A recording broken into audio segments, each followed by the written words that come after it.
Good morning, my dear students. Be strong but not rude. यानी बच्चे ताकतवर बनिए लेकिन रूड नहीं. किसी के साथ गलत बात मत बोलिए. Be kind but not weak. यानी दयालु बनिए लेकिन कमज़ोर नहीं. Be humble but not timid. बेटा सबके साथ अच्छा व्यवहार करिए बट लेकिन डरपोक नहीं बने. Be proud but not arrogant. अपने लिए गर्व महसूस कीजिए लेकिन घमंडी नहीं बनना है. So these are the moral values which you need to imbibe in yourself. So let us start today's day by thanking God for everything. Yes, my dear children. So it's lesson number 16, the sickness. But just let me know that do you like to go out to play with your friends? क्या आपको अपने friends के साथ बाहर जाके खेलना अच्छा लगता है? Although I know कि अभी throughout the year, last year, you could not play outside, but do you like it? Yes, of course we do. हम बहुत सारे बच्चों को पसंद है बाहर जाकर खेलना.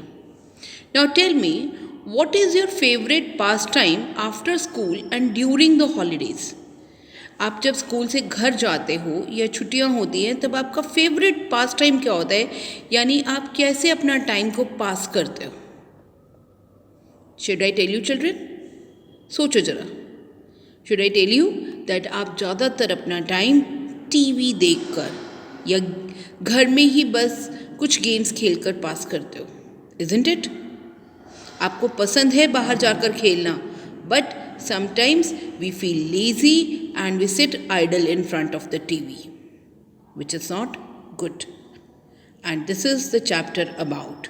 So let us see what is there in the chapter.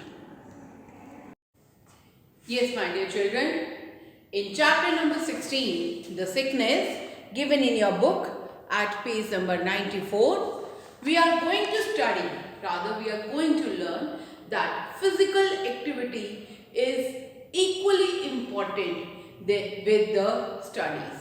That if you are studying, it's good, but along with that, physical activity is also very necessary. Last year due to pandemic, आप सब घर पर थे, ठीक है, और अभी भी आप घर पर ही हैं, लेकिन आपके स्कूल ने आपको बहुत हेल्प की है.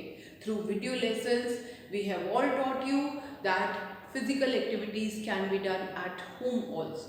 और बेटा नाउ अब धीरे धीरे सब चीज़ें खुल रही हैं, लोग अपने काम पर जाना शुरू कर दिए. तो I will ask you to that with the permission of your parents and elders, now you should also go to the parks और gardens and play something. Right बेटा, सोशल डिस्टेंस मेंटेन करिए, मास्क पहनिए और कुछ ऐसी games खेलिए जो आप आपस में फ्रेंड्स के साथ दूर से रहते हुए भी खेल सकते हैं. राइट, तो physical activity is very important along with studies. Right, so let us see what new words we are going to learn today in this chapter. So children, here are the new words and their meanings of lesson number 16. The first word is mischief. Mischief, MISCHIEF. Mischief means playful misbehavior, यानी कुछ खेलते खेलते बदमाशी करना या ऐसे मस्ती मजाक करना, that is called mischief. Second word is syndrome. SYNDROME. Syndrome means signs of specific disease. यानी बेटा किसी को कभी कोई बीमारी होती है तो डॉक्टर क्या कहते हैं, जी आपको ऐसा प्रॉब्लम है, क्या आपको ऐसा महसूस होता है, क्या आप ऐसा करते हैं तो ऐसा होता है. तो दीज आर साइन. तो डॉक्टर्स हमारी बातचीत से पता करते हैं कई बार कि हमें प्रॉब्लम क्या है. तो वो साइन जो होते हैं, that thing shows that what type of disease a person is carrying. The third word is murmur. Murmur means soft speech, यानी हल्का सा बुदबुदाना, कुछ कहना, चुपके से कुछ कहना, that is called murmur. The fourth word is addicted.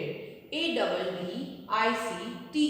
Addicted means dependent on a particular substance, यानी कई बार हमें ऐसा लगता है बच्चे कि हम एक चीज़ के बिना रह नहीं पाएंगे, हमें उसकी इतनी ज़्यादा आदत हो जाती है. For example, some are addicted to tea, that if they don't drink tea they feel as if their body is becoming lazy, they are unable to do anything. So अब आजकल की जो छोटी जनरेशन है, छोटे बच्चे, they are becoming addicted to mobile phones, which is very bad. तो mobile phones के बिना वो खाना नहीं खाते, उस पर वीडियो प्ले करते, they watch the videos and then they eat food. That is really sad. और ये एडिक्शन किसी भी चीज़ की बुरी होती है. Now fifth word is immunity. Immunity, last year you must have heard this word a lot. Immunity, IMMUNITY. Immunity means ability to resist a particular infection. बेटा immunity हमारी बॉडी के अंदर इनबिल्ट होती है. अब आपने लास्ट ईयर ये देखा, हर डॉक्टर ने ये कहा जिसकी इम्यूनिटी स्ट्रांग होगी उसको कोविड कुछ नहीं कर पाएगा. अभी इम्यूनिटी आती कहाँ से? बेटा वी इंडियंस आर लकी कि हमारे जो फोर फादर्स हैं, जो एंसेस्टर्स हैं, they have understood the values of spices. जो घर में आपकी मम्मा खाना बनाती हैं उसमें मसाले डालती हैं, that spices they have created immunity in us. जो हमारी दादी नानी या और बड़ी दादी नानी हमें करने को कहती हैं, एक अच्छी आदतें करने को कहती हैं, that creates immunity in us. Right, हमें बहुत पहले से पता है कि हमें हैंड्स वॉश करके अंदर जाना है किसी के घर में, हमें बहुत सारा पानी पीना है, हमें टी में या हमें मिल्क में बेटा तो कुछ जिंजर या इस टाइप की चीज़ें लेनी है. तो दिस वी ऑल नो, लेकिन हम कर रहे हैं क्योंकि हमारे बड़े कह रहे हैं. लेकिन now it has been proven that Indian immunity that is very strong. So you should always pay thanks to your forefathers, your ancestors, and to your grandparents and parents that they are taking such a good care of you. Right? So these words you will write it in your notebook, and let us see what is there in the chapter. Now children, you will open your books and you will read along with me. The classroom was buzzing with excitement on Monday as the children waited for their guest teacher to arrive. तो बेटा आपको याद है अपने classroom? भूले तो नहीं ना? हाँ जी. तो वो जब आप क्लासरूम में बैठे होते हैं, टीचर नहीं होती है, तो आप लोग बड़े एक्साइटेड रहते हो, मैम कितनी देर में आएंगी, क्या आज नया करवाएंगी, कुछ क्या सीखने को मिलेगा. तो और इसी उसमें आप बातें करते हैं. तो जब धीरे धीरे बातें करते तो ऐसा लगता है बजिंग साउंड, यानी छोटी छोटी बीज की आवाज़ वो आ रही है. तो इसी तरह से the classroom was buzzing with excitement on Monday. तो मंडे को बच्चे वेट कर रहे थे अपनी गेस्ट टीचर का कि गेस्ट टीचर आएंगी और उनको पढ़ाएंगी. देखते हैं आज क्या नया कुछ सीखने को मिलेगा. Every once in a while their school would arrange for a guest teacher to take a class for the students. तो उनका जो स्कूल था वो हर साल एक बार कुछ ऐसे अरेंजमेंट करता था ताकि कोई गेस्ट टीचर, यानी जो रूटीन आपके स्कूल टीचर नहीं हैं, उनके अलावा किसी गेस्ट को बुलाते थे ताकि वो स्टूडेंट्स की क्लास को ले सके. The teachers were usually professionals, dentist, soldiers, fireman. Today it was to be psychologist. बेटा देखिए हम कैसे रीड करेंगे. इसमें बेटा पी वर्ड जो है दैट इज साइलेंट. देखिए साइकोलॉजिस्ट की स्पेलिंग PSYCHOLOGIST.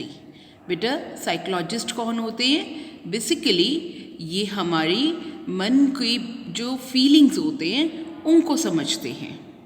राइट, और बिहेवियर को ऑब्जर्व करते हैं, ह्यूमन बीइंग्स के बिहेवियर को ऑब्जर्व करके उनकी जो प्रॉब्लम्स होती हैं, इमोशनल प्रॉब्लम्स होती हैं, उनको सॉर्ट आउट करते हैं.